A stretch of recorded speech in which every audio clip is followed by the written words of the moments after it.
Bentornato al governatore del Veneto, Luca Zaia. Grazie, buonasera a tutti. Buonasera Presidente. E a parte le tasse, oggi è arrivata la conferma che l'IVA aumenterà dal 21 al 22%, anche qui perché il governo non trova 1 miliardo di copertura. Ma una macchina che costa 800 miliardi, ma è possibile che non si riesca a rosicchiare 1 miliardo da qualche parte tagliando qualcosa nei ministeri, evitando di prendere i cacciabombardieri? Non so, ma è per questo che poi la gente da qualche parte si indirizza, no? Ci hanno preso per le palle, posso dirlo, per un'estate intera dicendoci che l'IVA non si aumenta, l'IMU, tutte queste robe qua. Allora, siccome questi signori alla fine hanno raccontato bugie, l'IVA si è aumentata. E allora uno potrebbe dire, sì Zaia, sei bravo a dire queste robe perché non sei al governo, dici come avresti fatto tu. Semplice, chiedendo a tutta Italia di vivere con i costi standard. Se tutta Italia vivesse con i costi della virtuosità veneta rispetto alla pubblica amministrazione, sarebbe un risparmio di 30 miliardi di euro. 30 miliardi di euro sono esattamente 30 volte l'IVA, perché l'IVA è 1 miliardo, 30 volte l'IVA.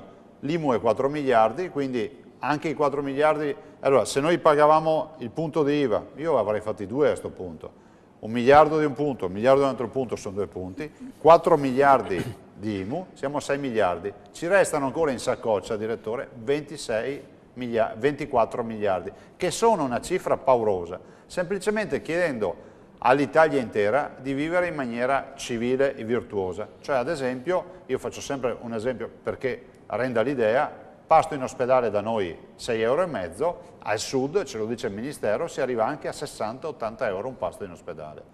Allora, l'IVA si poteva abbassare. Morale qual è? Che noi pagheremo 1 miliardo di IVA perché qualcuno deve continuare a sprecare.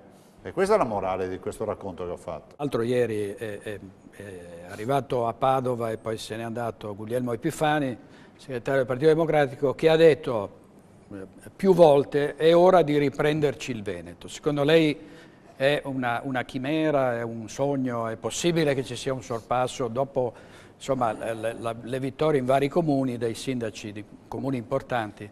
E tutti gli esponenti autorevoli nazionali della sinistra che passano in Veneto vengono sostanzialmente sempre a dire 2 cose, da quando sono io presidente. Bisogna mandare a casa Zaia, lo dicono ovviamente gli esponenti di sinistra, e poi offendono il Presidente della Regione. Io, come vede, non rispondo mai, perché vedo delle persone che vengono qua, anche molto autorevoli, che aprono la bocca per creare un circolo d'aria in mezzo alle arcate dentarie, che si mettono a parlare di quote latte, di problemi di viabilità, di robe del Veneto, e non sanno neanche pronunciare per bene i nomi dei nostri paesi. Quindi lei mi capisce, quando senti pronunciare nomi, c'è da gente che non si sa neanche da dove viene, è meglio che torni a casa sua. Stasera Nicola Porro sta scoprendo in un altro programma che c'è il problema dei suicidi in Veneto. Meglio tardi che mai, 3 anni dopo hanno scoperto che c'è questo problema. La crisi mette in discussione dei modelli sociali, la crisi mette in discussione anche la vita delle persone, come si è visto, come in questo caso.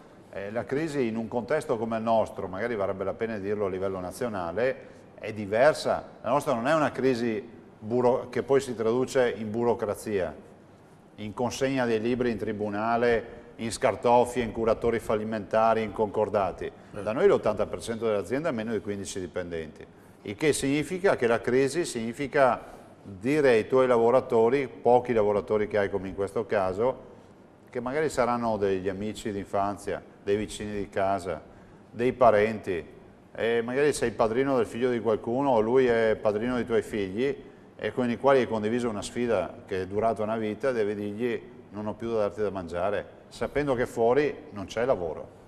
E quindi il peso sociale quell'imprenditore se lo porta a casa. Noi siamo fatti così. A livello nazionale vorrei dire, spieghiamo che accade qui perché questo è il motivo. Il legame profondo che c'è tra il datore di lavoro e il lavoratore non è quello che c'è alla Fiat di Mirafiori. Qui da noi tutti si chiamano per nome, qui da noi lavoratori e imprenditori si incrociano nella stessa piazza del paese, nello stesso bar, fanno spesso le vacanze negli stessi posti, e questa è la vera partita. E allora l'imprenditore, quando sa che gli arriva addosso questa onta, questo scrupolo, questa responsabilità, magari in un momento di debolezza della sua vita, per tutta una serie di dinamiche che io non conosco, si toglie la vita. Senta, cuneo fiscale, no? Altra presa per il naso di questo governo, ma cioè, continuano a parlare di cuneo fiscale, dare più soldi ai lavoratori, ma non si vede traccia di modifiche. Guardi, se usciamo dalla crisi, e qualche segnale c'è, e pensiamo di uscirci agevolmente, lasciando lo stipendio a un lavoratore a 1.100-1.200 euro al mese, siamo dei poveri illusi. Cioè dalla crisi si esce aumentando i consumi, per aumentare i consumi bisogna dare più soldi a chi lavora. Il che non vuol dire che il datore di lavoro deve spendere ancora di più. No, il datore di lavoro deve mandare meno soldi a Roma, visto e considerato che lo stipendio del lavoratore costa 1,5 volte in più al datore di lavoro, cioè 1.000 euro di stipendio al datore di lavoro costano 2.500 euro, cioè ricordiamolo questo. E quindi se io metto in capo al lavoratore più potere d'acquisto, cioè più soldi nella busta paga, è inevitabile che qualche speggiuccia in più vada sul mercato e faccia ripartire l'economia. Quindi la verità è abbassare le tasse. Noi abbiamo una tassazione media del 68,5% in Italia, una tassazione del 68,5% contro il 46% della media europea, contro il 25% della Carinzia. Siamo oltre 20 punti fuori mercato rispetto ai nostri colleghi tedeschi. C'è poco da far vedere i tedeschi in televisione. Cioè, che senso ha confrontare una comunità che paga il 46% di tasse con una che ne paga i 20 punti in più? Vuol dire essere fuori mercato. Cioè, tutto a noi costa 20% in più, o meglio, la produzione guadagna il 20% in meno. E dopo dare più soldi in busta paga. Quindi tutta la partita del cuneo fiscale è una partita importantissima per far ripartire l'economia. Che io sappia, lei è stato l'unico presidente di regione che ha proprio fatto la sua parte contro la chiusura del Tribunale di Bassano. Era sul Ponte degli Alpini durante le proteste. Il risultato, no, di tutte le proteste, gli avvocati, i cittadini, le istituzioni che hanno partecipato, perché altre come il Comune di Bassano non si sono viste. Il risultato, la Cancellieri è andata avanti senza guardare in faccia a nessuno, ha cancellato Bassano, altri tribunali, peraltro in Veneto molti altri comuni, Dollo, San Donà di Piave, Conegliano, ci sono stati accorpamenti con Venezia, con Treviso, eccetera.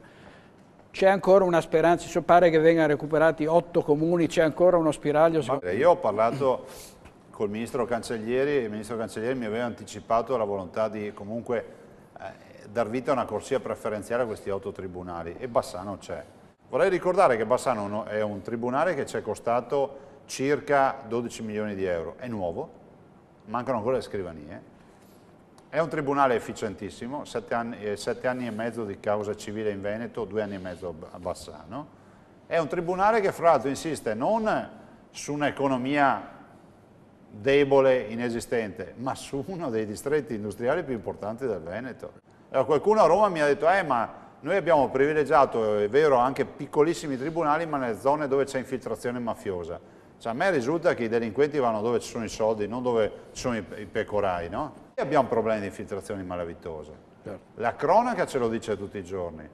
I dati della DIA ci dice che, e anche la Commissione Nazionale Antimafia ci dice che abbiamo infiltrazioni di capitali societari, ci sono delle finanziarie, sono tutti dati ufficiali.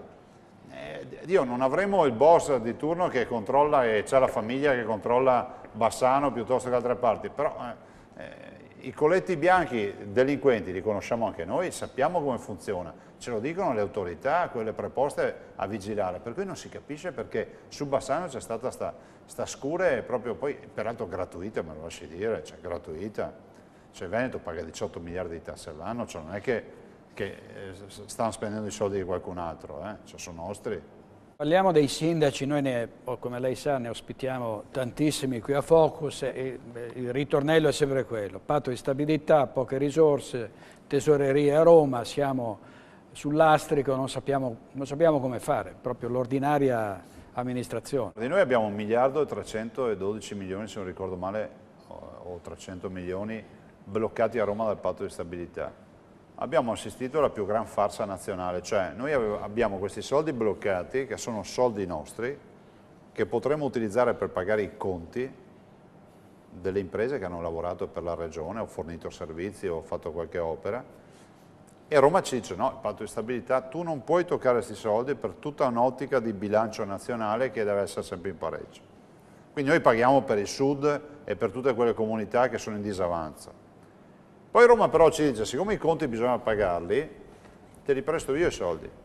A noi ha prestato 1,4 miliardi, allora noi abbiamo a Roma bloccati in conto corrente 1,3 miliardi, Roma ce ne presta 1,4 miliardi, quindi deduco che siano i miei soldi, e ce li dà il 5% di interessi, noi nel 1,3 miliardi non ci guadagniamo nulla. Cioè Roma usuraia,